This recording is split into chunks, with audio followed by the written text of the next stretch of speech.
Welcome to Krishna Gurukul. मैं कृष्ण कुमार।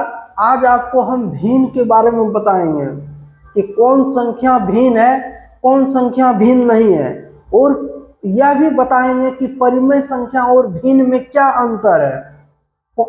उसके बाद बचपन में हम लोग जब पढ़ते थे, जब सर पढ़ाते थे हम लोगों को, तो पूछते थे बड़ा गर्व से कि भिन्न का जोड़ जानते हो, भिन्न का घटा जानते हो, भिन्न का गुना जानते हो, भिन्न का भाग जानते हो।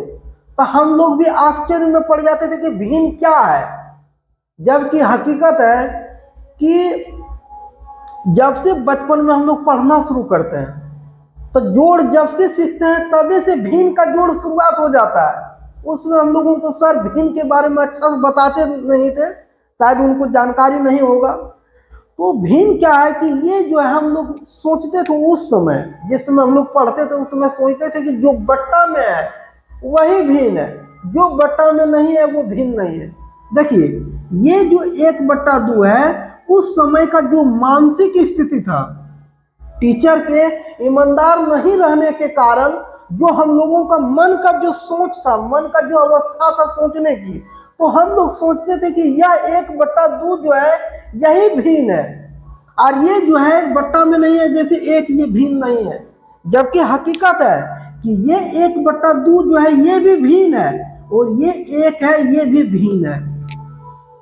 तो सोचने वाला बात है कि ये एक भिन्न है, 2 भिन्न है, 3 भिन्न है।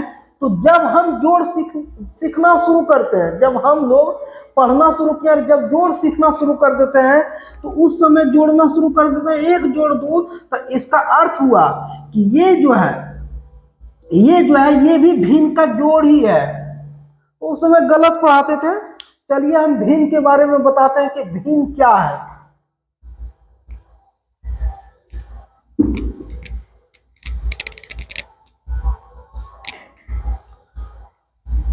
फ्रैक्शन का हिंदी भिन्न होता है। भिन्न क्या है? एक संख्या जो p/q के रूप में हो, कोमा, जहां p और q पूर्ण संख्या है और q का मान 0 नहीं है, वह संख्या को भिन्न कहेंगे। देखिए, इसमें भी 3 नियम लागू हो रहा है। पहला नियम देखिए, शुरुआत हो रहा है कि जो p/q के रूप में हो, यानी कि पहला नियम बट्टा के रूप में होना चाहिए। नंबर दूसरा, जहां p और q पूर्ण संख्या है, तो दूसरा नियम कि p और q दोनों क्या होना चाहिए? पूर्ण संख्या होना चाहिए, यानी ऊपर वाला और नीचे वाला दोनों पूर्ण संख्या होना चाहिए। और q का वैल्यू 0 के बराबर नहीं है, तो नंबर तीसरा नियम है कि नीचे 0 नहीं होना चाहिए। तो देखिए, कोई भी संख्या भिन्न कहलाएगा, कोई भी संख्या को हम भिन्न कहेंगे तो उस पर 3 नियम लागू होना चाहिए। कोई भी संख्या को भिन्न कहेंगे तो उस पर 3 नियम लागू होना चाहिए। पहला, बट्टा के रूप में हो। नंबर दूसरा, ऊपर वाला और नीचे वाला दोनों पूर्ण संख्या हो। और नंबर तीसरा, नीचे 0 नहीं हो, तो वह संख्या को हम भिन्न कहेंगे। देखिए, परिमेय संख्या और भिन्न में क्या अंतर है? परिमेय संख्या में भी 3 नियम है कि कोई भी संख्या को परिमेय कहेंगे तो उस पर भी 3 नियम लागू होना चाहिए।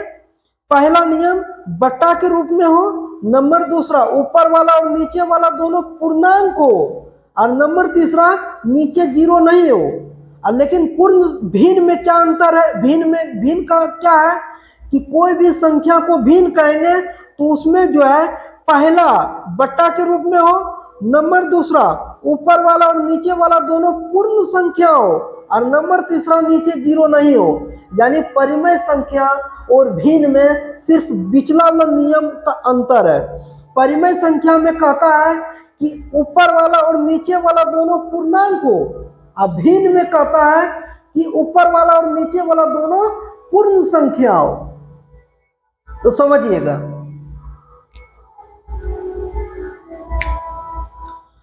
देखिए 0, 1, 2, 3, 4, ... देखिएगा, 0, 1, comma 2, comma 3, comma 4, comma dot dot dot. तो ये 4 कोमा के बाद ये अनंत तक जाएगा। आप देखिए 0 एक भिन्न है या नहीं है, तो देखिएगा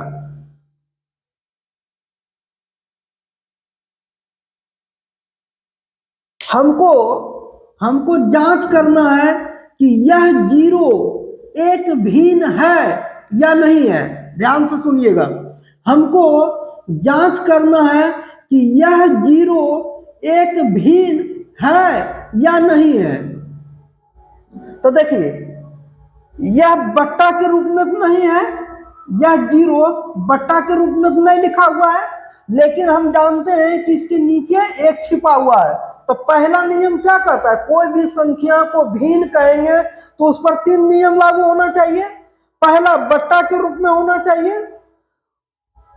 तो देखिए यह 0 के नीचे कुछ नहीं लिखा हुआ है, तो क्या छिपा हुआ है, 1। तो यहां 0 लिखा हुआ है, तो यहां पे हम 0 लिख दिए।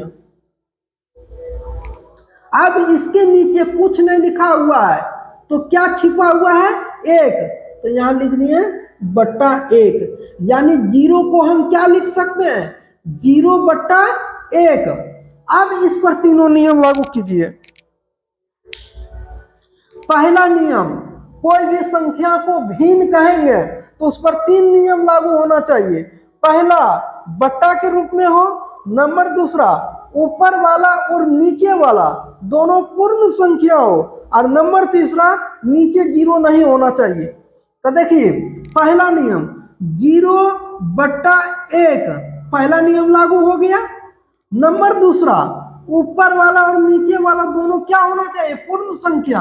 तो यह 0 एक पूर्ण संख्या है और यह एक पूर्ण संख्या है, दूसरा नियम लागू हो गया।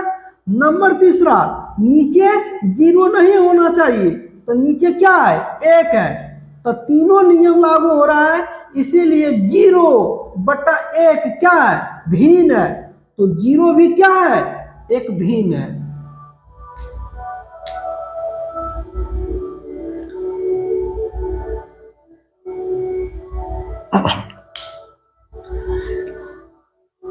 यह एक हमको जांच करना है कि यह एक भिन्न है या नहीं है। तब पहला नियम क्या कहता है कि बट्टा के रूप में होना चाहिए, तो ये तो बट्टा के रूप में नहीं लिखा हुआ है, लेकिन हम जानते हैं कि 1 के नीचे कुछ नहीं लिखा हुआ है, तो क्या छिपा हुआ है, 1। तो यह 1 यहां लिखा हुआ है, तो यहां लिख दिए 1, यहां 1 लिखा हुआ है, तो यही 1 यहां लिख दिया। अब इसके नीचे कुछ नहीं लिखा हुआ है, तो क्या छिपा हुआ है, 1।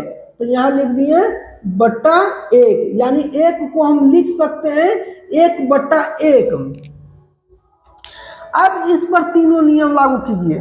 पहला नियम बट्टा के रूप में होना चाहिए, तो 1 बट्टा 1 पहला नियम।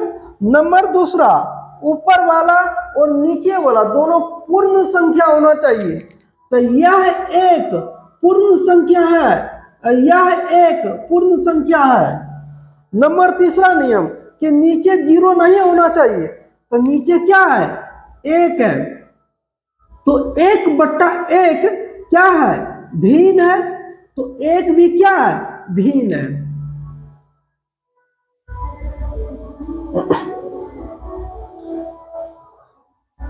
यदि आपको मेरा वीडियो पसंद आवे तो मेरा चैनल को सब्सक्राइब जरूर कीजिएगा, लाइक और शेयर जरूर कीजिएगा।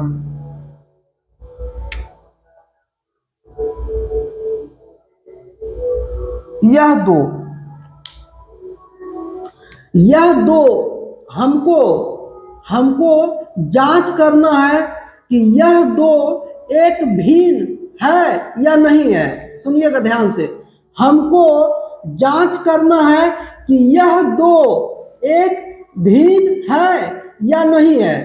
तो देखिए पहला नियम, भिन्न का 3 नियम। पहला नियम बट्टा के रूप में होना चाहिए, तो ये तो बट्टा के रूप में ना है, तो क्या करेंगे, यहाँ पे हम जानते हैं कि एक छिपा हुआ है। तो देखिए 2 के नीचे कुछ नहीं लिखा हुआ है, तो क्या छिपा हुआ है, एक। तो यहाँ 2 लिखा हुआ है, तो यहाँ 2 लिख दिए। अब इसके नीचे कुछ नहीं लिखा हुआ है, तो क्या छिपा हुआ है, एक। तो यहाँ लिख देंगे बट्टा 1, यानी 2 को क्या लिख सकते हैं, 2/1। अब इस पर तीनों नियम लागू कीजिए। पहला नियम बट्टा के रूप में होना चाहिए, तो देखिए 2/1, पहला नियम लागू हो गया। नंबर दूसरा, ऊपर वाला और नीचे वाला दोनों पूर्ण संख्या होना चाहिए, तो यह 2 एक पूर्ण संख्या है, यह एक पूर्ण संख्या है। नंबर तीसरा, नीचे 0 नहीं होना चाहिए, तो नीचे 1 है, तो 2/1 क्या है, भिन्न है, इसीलिए 2 भी एक भिन्न है। 0 एक भिन्न है, 1 भिन्न है, 2 एक भिन्न है, 3 एक भिन्न है, 4 एक भिन्न है, 4 के बाद 5 आएगा, 5 एक भिन्न है, 6 एक भिन्न है, 7 एक भिन्न है, 7 के बाद 8 आएगा, 8 एक भिन्न है। इसी तरह करके जो आएगा वो एक भिन्न है।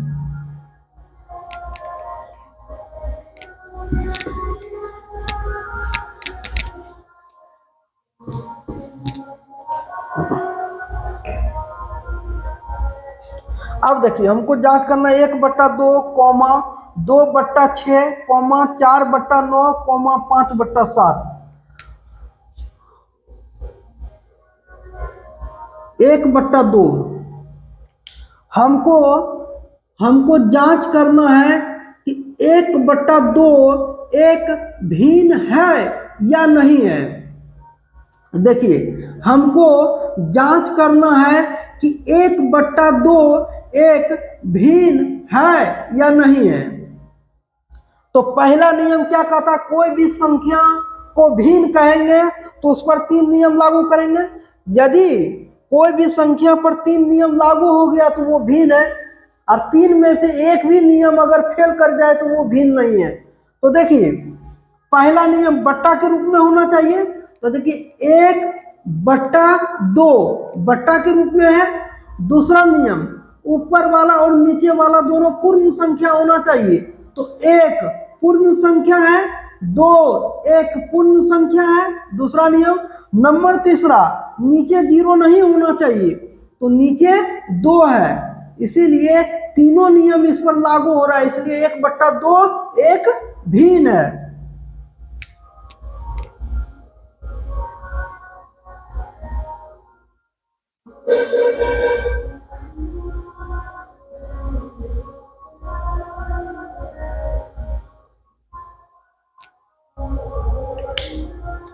एक 109/500 हमको जांच करना है कि 109/500 एक भिन्न है या नहीं है।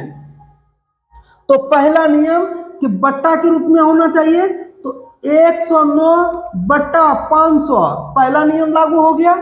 दूसरा नियम ऊपर वाला और नीचे वाला पूर्ण संख्या होना चाहिए, तो 109 एक पूर्ण संख्या है, 500 एक पूर्ण संख्या है। नंबर तीसरा नियम, नीचे 0 नहीं होना चाहिए, तो नीचे 500 है, तो तीनों नियम इस पर लागू हो गया, इसलिए 109/500 एक भिन्न है। तो 1/2 एक भिन्न है, 2/6 एक भिन्न है, 4/9 एक भिन्न है, 5/7 एक भिन्न है।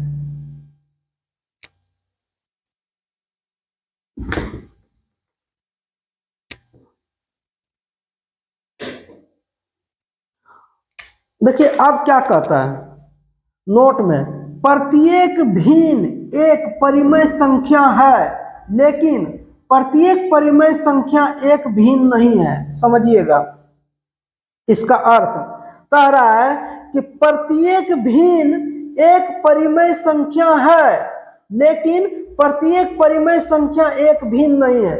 इसका अर्थ हुआ जो भिन्न है वो परिमेय संख्या है।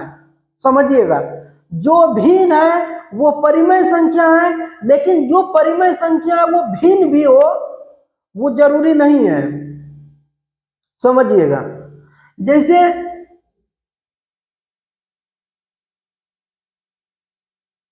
3/4, यह 3/4 एक भिन्न भी है और यह 3/4 एक परिमेय संख्या भी है।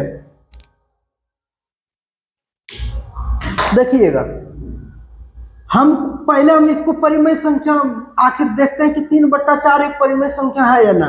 हमको जांच करना है कि 3/4 एक परिमेय संख्या है या नहीं है। तब परिमेय संख्या का पहला नियम बट्टा के रूप में होना चाहिए। तो 3/4 पहला नियम। नंबर दूसरा नियम, ऊपर वाला और नीचे वाला दोनों पूर्णांक होना चाहिए। तो यह 3 एक पूर्णांक है, यह 4 एक पूर्णांक है। नंबर तीसरा नियम, नीचे 0 नहीं होना चाहिए, तो नीचे 4 है। तो 3/4 क्या है? एक परिमेय संख्या है। अब इसको हम फिर देखते हैं कि यह पूर्ण या भिन्न है कि ना है। तो देखिए, हमको जांच करना है कि 3/4 एक भिन्न है या नहीं है। तो देखिए, पहला नियम बट्टा के रूप में होना चाहिए। तो 3/4 पहला नियम लागू हो गया। दूसरा नियम, ऊपर वाला और नीचे वाला क्या होना चाहिए? पूर्ण संख्या होना चाहिए। तो 3 एक पूर्ण संख्या है, 4 एक पूर्ण संख्या है। नंबर तीसरा नियम, नीचे 0 नहीं होना चाहिए, तो नीचे क्या है? 4 है।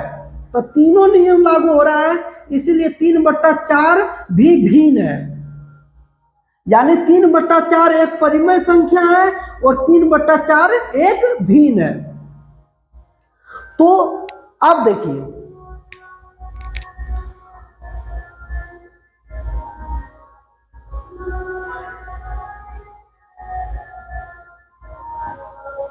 -4/5 एक भिन्न नहीं है, लेकिन -4/5 एक परिमेय संख्या है। तो देखिए, अब ये जो है परिमेय संख्या है कि ना, तो पहला नियम बट्टा के रूप में होना चाहिए। तो -4/5 पहला नियम लागू हो गया। दूसरा नियम, ऊपर वाला और नीचे वाला पूर्णांक होना चाहिए। तो -4 एक पूर्णांक है, 5 एक पूर्णांक है। दूसरा नियम। नंबर तीसरा, नीचे 0 नहीं होना चाहिए, तो नीचे क्या है? 5 है।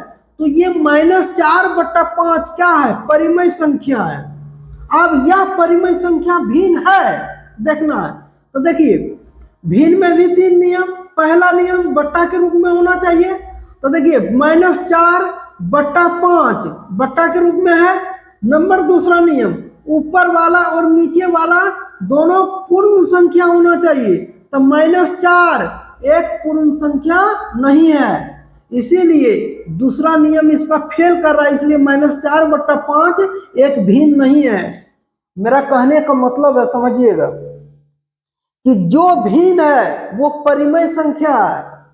आप जांच करके देख सकते हैं, कोई भी संख्या को उठाइए। हम जो कह रहे हैं, हम जो कहते हैं कि जांच करके आप देख सकते हैं, तो वो जांच करके सही में आप वाकई में देखिए कि वो आखिर है कि ना। तो कोई भी संख्या यदि भिन्न है तो वो परिमेय संख्या भी है। अब कोई परिमेय संख्या है तो वो जरूरी नहीं है कि वो भिन्न भी होगा। वो भिन्न हो भी सकता है, नहीं भी हो सकता है। जैसे देखिए, 3/4 एक परिमेय संख्या और एक भिन्न भी है, लेकिन ये -4/5 जो है ये भिन्न परिमेय संख्या है, लेकिन भिन्न नहीं है। इसका अर्थ यही है।